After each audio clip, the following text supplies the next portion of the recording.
What's happening? It's goukigod here. So over the weekend I spent a few hours playing the Mirror's Edge closed beta, and as usual I thought I would share my impressions. Now, like lots of people, I never played the original Mirror's Edge apart from the brief demo that was available on the PSN, but that was 8 years ago mind you, so I don't really remember all that much other than it looking kind of cool. Nevertheless, I have been looking forward to the sequel, and with it being a DICE game, it's fair to say that my expectations were pretty high. So this closed beta ran for a few days, which was plenty of time to see and do just about everything on offer in it.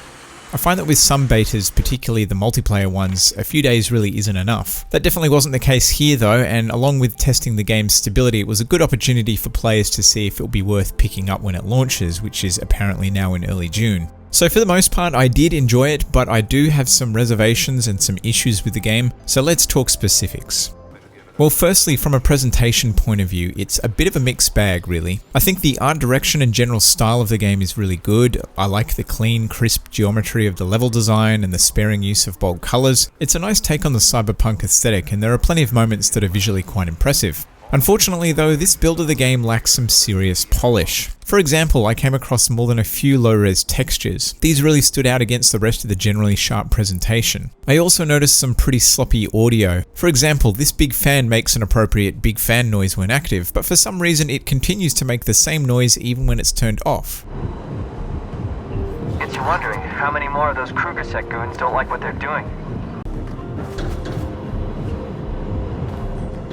Weird. Character facial animations are pretty average too. This is particularly true for the minor characters and the side mission NPCs. These are some pretty dang wooden looking last gen character models. Now the voice acting is okay I guess, but it's a bit of a mixed bag too. The less important characters are very forgettable, but the rest of the dialogue doesn't sound too contrived, and I didn't hear any particularly bad lines. Another thing that I thought was odd was the random NPCs just standing around in the world. It's not uncommon to find other people in your travels like other runners, but then occasionally you'll stumble across people like this guy. I mean, what is he doing? Just chilling on a rooftop by himself? Yeah, because that's normal. In terms of the game's interface, I like the style of the menus, but I found them a bit confusing to navigate with so much use of small text. Maybe that's just a sign of me getting old though. The final thing that I'll comment on in regards to the presentation is the beta label. I really don't get why it has to jump around the screen like that. It's very distracting, particularly in the cutscenes. Maybe that's the point, but I think it would have been just as effective as a static watermark.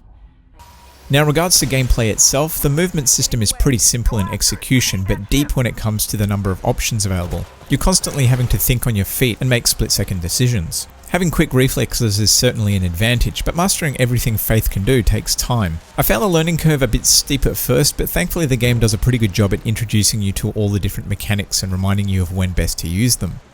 Now as you complete missions and tasks you earn XP, and XP is used to level up abilities via a skill tree. You can tailor Faith's skills towards your preferred playstyle, whether it be movement or combat, or you can go for a mix of both. Increasing movement skills will make you faster and more nimble, while combat skills will make you tougher and better at taking down enemies. This system also helps stagger the introduction of some of the more complex movement options, making the task of learning all the abilities a little less daunting. At the end of the day, most upgrades seem to be designed to make you faster, and this goes hand in hand with the core theme of moving quickly and avoiding conflict. You can attack enemies, and you do have a few options for quickly dealing with multiple threats, but when the action really intensifies, being somewhere else is the priority.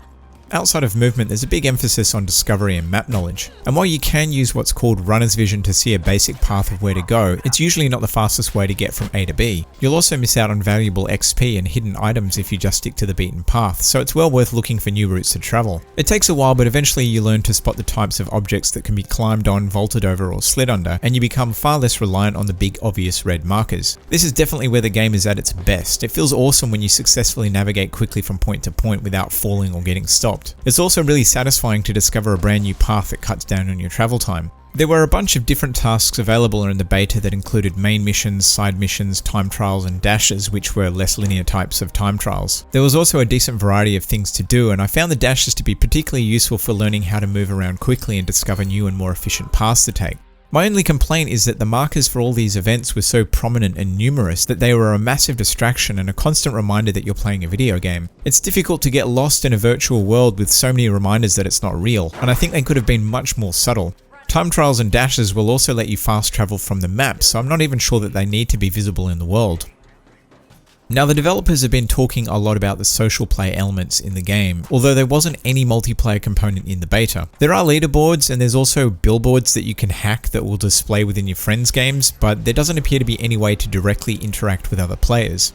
I think a Dark Souls ghost system could be cool, or some other subtle way of leaving your mark for other players to find would make the experience a little more unique. But who knows, maybe this will be in the full game or added on later on. Now, unfortunately, there were a bunch of technical issues in this beta, and I say unfortunately, but that's kind of the point of beta testing, right? The biggest issue for me was constant frame rate drops and stuttering both in and out of the cutscenes. This really slowed down the action, and in a game where the core gameplay is based on fast, fluid movement, it's a big problem. The game doesn't look like it's pushing the hardware that hard from a graphical standpoint, so hopefully this is just an optimization issue in this build and it will be sorted out for launch. I also saw this a few times. I'm not sure if this is supposed to happen, but it's certainly weird. So in summary, I really like the idea behind the game and parkouring across the city. Parkouring? Is that a word? Let's just go with it. Parkouring across the city is a lot of fun when it all comes together. The story that was presented in the beta didn't really blow me away, but there's enough interesting characters and also Faith's mysterious backstory means it does show promise. The problem for me is that the technical issues, while all reasonably minor, do tarnish what is otherwise a pretty enjoyable game. I'm hoping that they address these before launch, particularly the frame rate issue, because that's a deal breaker for me. But there should be enough time to fix everything, so fingers crossed. Anyway, let me know if you got a chance to play the beta and what you thought of it. I've been paying pretty close attention since this was announced, and if all the bugs can get sorted out before launch, then sign me up. Anyway, that's it for this video. I want to thank you for watching. I hope you enjoyed it, and I'm out.